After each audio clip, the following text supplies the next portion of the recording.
Hello guys, কেমন আছো সবাই? আজকে অনেক দিন পর একটা নতুন ভিডিও নিয়ে হাজির হয়েছি। তো আজকের এই ভিডিওটাতে আমি তোমাদের সাথে শেয়ার করব আমার ঈদটাকে আমি কিভাবে কাটিয়েছি।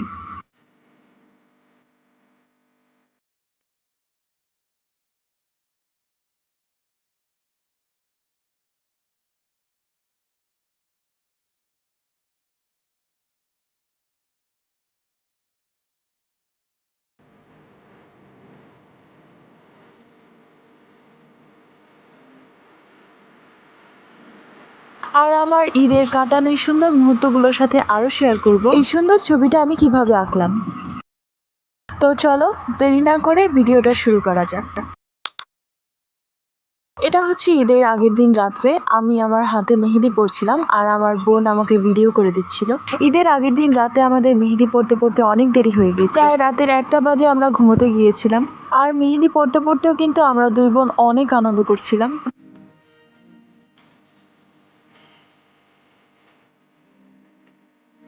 রাতে অনেক দেরিতে ঘুমোতে যাওয়ার পরও কিন্তু আমরা সকালবেলা খুব তাড়াতাড়ি উঠে গিয়েছিলাম। আর এই যে এটা হচ্ছে আমাদের মেহেদি পরা হাত, আমার বোনের হাতেও আমি মেহেদি পরিয়ে দিয়েছিলাম আর ও পরে আমার হাতে মেহেদি দিয়ে দিয়েছিল। এমনিতে আমরা ঈদের দিন খুব সকালেই ঘুম থেকে উঠতে পছন্দ করি, কারণ সকাল সকাল ঘরে অনেক কাজ থাকে আর আম্মুকেও হেল্প করতে হয়। সকাল সকাল তাড়াতাড়ি ঘুম থেকে উঠেই ঘর দুয়ার গুছিয়ে গোসল করে সাজুগুজু করি, এভাবেই আমরা ঈদের দিনের সকালটা কাটাই। আর এই যে এটা ছিল আমার ঈদের দিনের আউটফিট। আমার এই জামাটা অনেক বেশি পছন্দের ছিল। তো যাই হোক, তাড়াতাড়ি রেডি হয়ে আমরা চলে গেলাম গরু কাটা দেখার জন্য। এমনিতে আমার গরু কাটা দেখতে খুব ভয় লাগে, তবুও আমি গরু কাটা দেখার জন্য সবসময় এক্সাইটেড থাকি। এখানে গরু কাটা দেখতে আসার পেছনে একটাই কারণ, আমি গত 2 বছর ধরে কোরবানি ঈদে গরু কাটা একবারও দেখি, আর সেজন্যই আমি চাইলেও এই গরু কাটাটা আমি আমার ঘরের জানলা দিয়েও দেখতে পারতাম, কিন্তু তবুও আমি বাইরে এসে গরু কাটা দেখেছি। আর গরু কাটা দেখেছি বলতে কি, ওই যে দড়ি বাঁধছে গরুর পায়ে ওইটুকু কাটে যখন, তখন আর দেখতে পারি না, তখন আবার ভয় লাগে।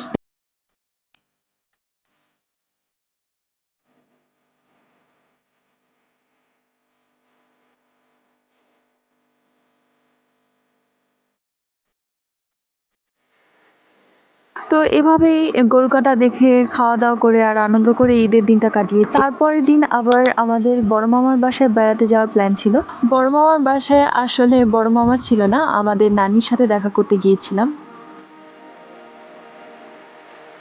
আমি আসলে সবকিছু এভাবে অল্প অল্পই ভিডিও করেছি, কারণ আমি ব্লগ ভিডিও বানাতে গিয়ে বুঝতে পেরেছি যে আমার জন্য ব্লগ ভিডিও বানানোটা এতটাও সহজ না। জানি না কেন, কিন্তু আমি দেখেছি যে আমার প্রথম ভিডিওটাতে যতটা ভিউজ হয়েছে, আমি সেকেন্ড টাইম যেই ব্লগ ভিডিওটা শেয়ার করেছিলাম সেটাতে একটুও হয়নি। কোনো একদিন হয়তো বা আমি আমার ওই ভিডিওটা ডিলিট করে দেবো। আর এইসব ভাবতে ভাবতে আমি কিছুদিনের জন্য অনেক বেশি ডিপ্রেসড হয়েছিলাম, আবার তেমন টাইমও ম্যানেজ করতে পারছিলাম না ছবি আঁকার জন্য। আর বলতে গেলে সেই কারণেই হয়তো বা আমি এতদিন ধরে কোনো ভিডিও শেয়ার করতে পারিনি। এমনিতে আমি আরো একটা জিনিস খেয়াল করেছি, আর সেটা হচ্ছে আমার চ্যানেলে লং ভিডিও থেকে শর্টস ভিডিওতে অনেক বেশি ভিউ হয়। তো যাই হোক, কথা বলতে বলতে আমি কিন্তু নানির বাসায় চলে এসেছি। আর যাওয়ার পরেই নানি আমাকে সেমাই খেতে দিয়েছিল। নানির বাসায় এতদিন পর বেড়াতে যাওয়াতে নানি অনেক বেশি খুশি হয়েছিল।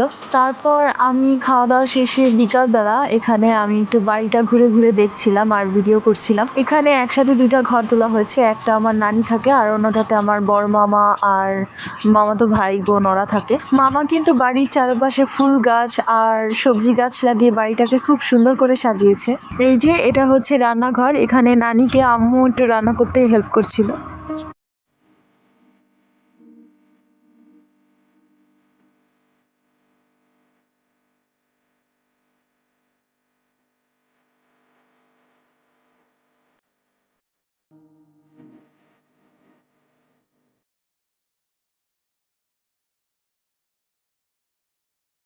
তো নানির বাসায় ঘোরাঘুরি করে আমরা কিন্তু বিকেলে বেলায় রওনা হয়ে গেছিলাম, সন্ধ্যার আগেই বাসায় পৌঁছে গিয়েছিলাম। আর এখানে আমি রবীন্দ্রনাথ ঠাকুরের ছবি এঁকেছিলাম আর সেটাই তোমাদের সাথে দেখানোর চেষ্টা করছি।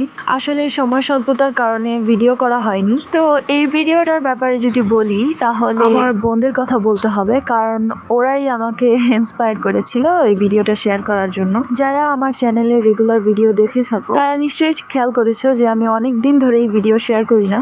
আর তার পেছনের কারণটা আমি একটু আগেই বলেছি। তো এই ব্যাপারটা যখন আমার বোনরা জানতে পারে তখন ওরাই আমাকে বারবার বলছিল যে কেন ভিডিও ছাড়ো না, তুমি চেষ্টা করো, তোমার চেষ্টা করা উচিত, ইত্যাদি ইত্যাদি অনেক কিছু বলে আমাকে বুঝিয়েছে। আর ঈদের তৃতীয় দিন আমি আমার ফুপির বাসায় বেড়াতে গিয়েছিলাম। আমার ফুপির আবার ঢাকায় থাকে, তো সেখানে গিয়েছিলাম ওদের সাথে ঈদের আনন্দ করতে। তো এখানে আমি আরো একটা ভিডিওতে বলেছিলাম যে আমার ইউটিউব চ্যানেলটা আমার ফুফাতো বোনেরাই খুলে দিয়েছে। তাহলে বোঝাই যাচ্ছে যে ওদের কাছেই যাচ্ছি বেড়াতে, আর ওরা যেখানে জানেই আমার সমস্যাটা কি, তাহলে ওরাই আমাকে ইন্সপায়ার করবে, জোর করবে ভিডিও আপলোড দেওয়ার জন্য। আর সেই জন্যই হয়তো বা আজকে আমি আবার ব্লগ শেয়ার করছি।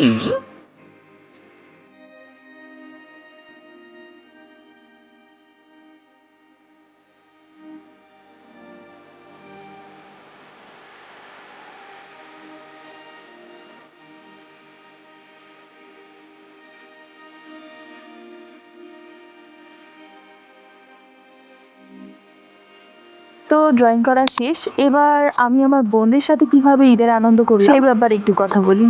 তো এখানে আমি গাড়িতে বসে আছি, ঢাকায় রওনা হয়েছি। আর এখানে গাড়িতে বসে বসে আমি আর আমার বোন মিলে অনেক কথা বলছিলাম আর অনেক আনন্দ করেছি দুজন মিলে। কারণ আমি আমার ফুফাতো বোনেদের বাসায় অনেক দিন পর যাচ্ছি, প্রায় 2 বছর পর ফুপির বাসায় বেড়াতে যেতে পেরে আমরা অনেক বেশি খুশি ছিলাম।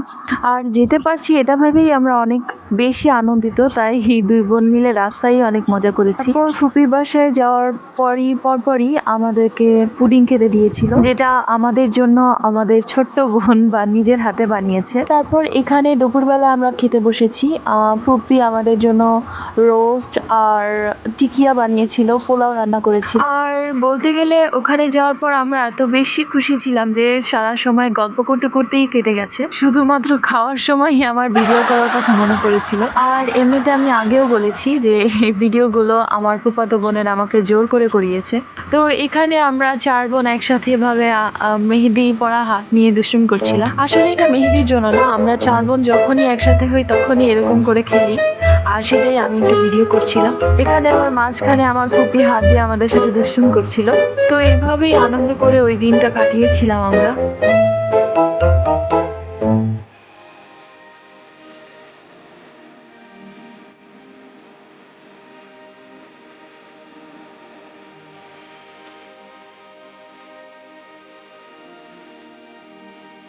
এখানে আবার রাতের বেলায় ফুপি আমাদের জন্য পপকর্ন ভেজেছিল, সেটাই খাচ্ছিলাম আর গল্প করছিলাম। পর আমাদের ফুফাতো বোন ছোটটা, যেটার কথা বললাম যে পুডিং বানিয়েছিল, ওই আবার আমাদের জন্য এই কেকটা বানিয়ে, ও কিন্তু অনেক সুন্দর করে কেকটা বানিয়েছে আর অনেক মজা ছিল খেতে।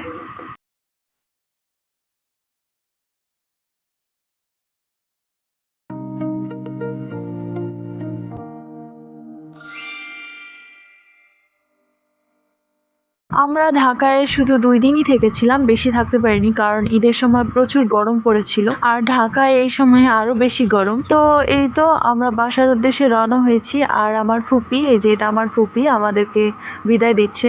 আমার বোনেরাও পাশে দাঁড়িয়েছিল, আর আমার ফুপা গিয়েছিল আমাদেরকে গাড়িতে উঠিয়ে দেওয়ার জন্য।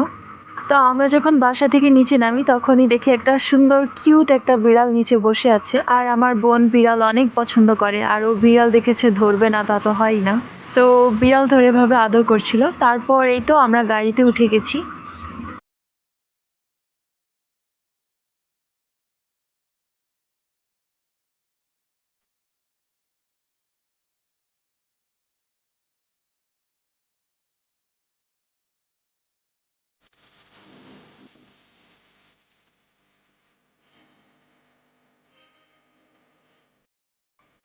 তো এটাই ছিল আমার ঈদের আনন্দ। তারপর বাসায় এসে আবার পড়াশোনা নিয়ে ব্যস্ত হয়ে পড়লাম। আর এই ছবিটা আমি কিছুদিন আগেই এঁকেছি, সেটাই আমি তোমাদের সাথে শেয়ার করছি। তো এখানে আমি ছবিটা প্রথমেই পেন্সিল দিয়ে হালকা করে এঁকে নিয়েছিলাম, তারপর রং পেন্সিল দিয়ে এভাবে স্কেচ করছি।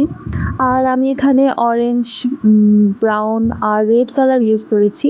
ছবিটা যেখানে লাইট হবে সেখানে আমি অরেঞ্জ কালারটা দিয়েছি, আর যেখানে একটু ডার্ক হবে সেখানে আমি ব্রাউন কালার দিয়েছি। আর এখানে রেড কালার তত বেশি ইউজ করিনি, শুধুমাত্র ঠোঁটে আর চুলে একটু ব্রাইট দেখানোর জন্য ইউজ করেছিলাম। এখানে আমি বেশিরভাগ ডিটেল কিন্তু ব্রাউন কালার দিয়েই এঁকেছি। তোমরা চাইলে তোমাদের পছন্দ মতন কালার ইউজ করতে পারো, শুধুমাত্র আলো ছায়ার ব্যাপারটা খেয়াল রাখতে পারলেই হবে।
তো তারপর এই তো হয়ে গেছে আমার ছবিটা। তোমাদের কাছে আমার আঁকা এই ছবিটা কেমন লেগেছে অবশ্যই আমাকে কমেন্টের মাধ্যমে জানাবো। So guys, hope you enjoy this video. If you like this video, please give me a thumbs up and please don't forget to subscribe my channel. See you next time. Bye.